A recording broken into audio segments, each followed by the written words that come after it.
સુરતના સરકારી વકીલ નયન સુખડવાલાનું ફેસબુક એકાઉન્ટ હેક થતાં તેઓ દ્વારા લોકોને અપીલ કરાઈ હતી અને કોઈ પણ મેસેજ આવે તો રિપ્લાય ન આપવાનું કહ્યું હતું।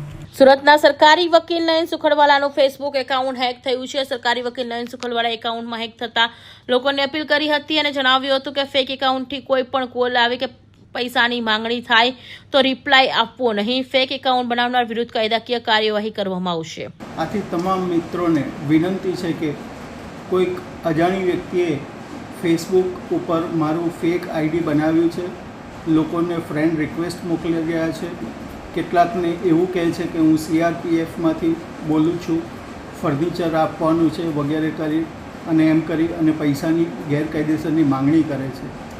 આથી તમામ મિત્રોને જણાવવાનું કે મારા નામથી કોઈ ફેસબુક ફ્રેન્ડની રિક્વેસ્ટ આવે તો સ્વીકારશો નહીં અને એવા કોઈ પણ પૈસા કોઈ પણ વ્યક્તિને મોકલશો નહીં। મને એવા કોઈ પૈસાની જરૂર નથી કે કોઈ ફર્નિચર વેચવાનું નથી, જેથી કોઈ પણ મિત્રો આવા ગુનેગારોની ચુંગાલમાં નહીં આવે એટલા હેતુસર આપને વિનંતી છે કે કોઈએ પણ મારી ફેસબુક ફ્રેન્ડ રિક્વેસ્ટ સ્વીકારવી નહીં, કારણ કે એ ફેક છે અને કોઈએ પણ કોઈ જાતનો પૈસાનો વ્યવહાર કરવો નહીં।